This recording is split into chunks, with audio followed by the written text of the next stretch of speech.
একটি মাঠে খেলা করতেছে ছেলেমেয়েরা। পাশে বসে রয়েছে আরিয়ান এবং রিয়া। বলতেছে জানিস রিয়া, এই গ্রামের অভিশপ্তের বিষয়।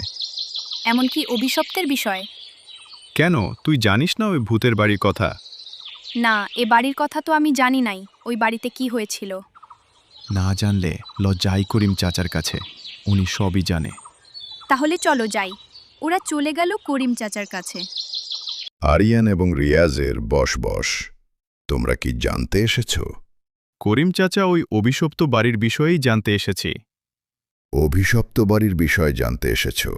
একসময় ওই বাড়িটা ছিল জমিদারের। ওই জমিদারের একটি চাকরানী ছিল, ওকে দৈনিক মার দূর করত।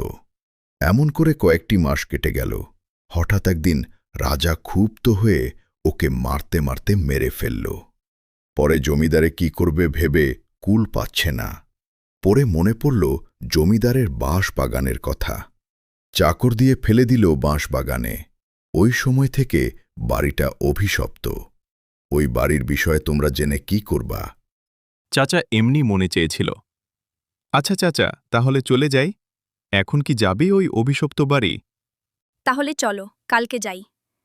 তাহলে কালকে বুঝি যাওয়া হচ্ছে? এর পরের দিন ওরা চলে গেল জমিদারের বাড়িতে।